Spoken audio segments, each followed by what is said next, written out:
ஆண்டவருடைய நாம மகிமைப்படுவதாக. அன்பானவர்களே, இன்றைய வார்த்தைக்கு உங்களை அன்புடன் வரவேற்கிறேன். இன்றைய தியானத்துக்காக 1 சாமுவேல் 15வது அதிகாரம் 22வது வசனத்தின் பிற்பகுதியை வாசிக்க கேட்போம். பலியை பார்க்கிலும் கீழ்ப்படிதலும் ஆட்டுக்கடாக்களின் நினத்தை பார்க்கிலும் செவி கொடுத்தலும் உத்தமம். பரிசுத்த வேதாகமத்தில் கீழ்ப்படிதல் மிகவும் முக்கியத்துவப்படுத்தப்பட்டிருக்கின்றது. ஆதியாகமம் முதற்கொண்டு வெளிப்படுத்தின விசேஷம் வரைக்கும் தேவனுடைய எதிர்பார்ப்பு இதுவாகத்தான் இருக்கின்றது என்பதை நாம் தெளிவாக பார்ப்பதற்கு முடியும். நாம் வாசிக்க கேட்ட இந்த வேத பகுதி சவுல் ராஜாவை குறித்து சொல்லப்பட்டிருக்கின்றது. பென்யமீன் கோத்திரத்தை சேர்ந்தவனாகிய சவுலை இஸ்ரவேல் மக்களுக்கு ராஜாவாக தேவன் நியமித்தார்.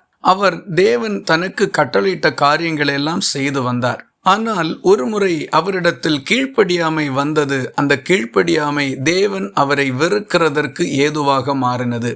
ஆண்டவர் அவரை விட்டு விலகிவிட்டார். அந்த அரச பதவிக்கு வேறொருவனை நியமித்தார். பாருங்கள், கீழ்ப்படியாமை சவுலனுடைய பதவியை பறித்தது. ஆதாமை குறித்து நாம் மிக நன்றாக அறிந்திருக்கிறோம். தேவனால் முதலாவதாக உருவாக்கப்பட்ட மனுஷன். அவனுக்கு ஒரு தோட்டத்தை தேவன் உண்டாக்கி அதிலே சகலவித கனி விருட்சங்களையும் வைத்து ஒவ்வொரு நாளும் பகலின் குளிர்ச்சியான வேளையில் அவனோடு வந்து உலாவுவார். அப்படிப்பட்ட மனுஷனும் ஆண்டவருடைய வார்த்தைக்கு கீழ்ப்படியாமை காண்பித்தது நிமித்தம் அந்த தோட்டத்தை விட்டு அவனை துரத்தி விட்டார். தேவ மகிமையை அவன் இழந்து விட்டான். பரிசுத்தமுள்ளவனாக இருந்த அவன் பாவியாகவும் மாறிவிட்டான். பாருங்கள், ஒரே ஒரு கீழ்ப்படியாமை எத்தனை பெரிய பாதிப்பை உண்டாக்குகின்றது. இந்த காலத்தில் கீழ்ப்படியாமை ஒரு பெரிய பொருட்டாக எண்ணப்படுகிறது இல்லை. ஆனால் பரிசுத்த வேதாகமத்தில் கீழ்ப்படியாமையின் விளைவு மிக பயங்கரமானதாக சொல்லப்பட்டிருக்கின்றது. நம்மை குறித்து நாம் சிந்தித்து பார்க்க வேண்டும். நம்முடைய கீழ்ப்படிதல் எத்தன்மையுள்ளதாய் இருக்கிறது? எந்தெந்த காரியங்களில் கீழ்ப்படியாமை நம்மிடத்தில் இருக்கிறது என்கிறதை சிந்தித்து பார்த்து இதன் விளைவுகளின் பயங்கரங்களையும் நினைவு கூர்ந்து கர்த்தருக்கு கீழ்ப்படிந்து நடப்பதற்கு தீர்மானிப்போம். தேவன் நம்மை ஆசீர்வதிப்பார். இந்த வார்த்தைகள் இந்த நாள் முழுவதும் உங்களுக்கு ஒரு ஆசீர்வாதமாய் இருப்பதாக. ஜெபிக்கலாமா?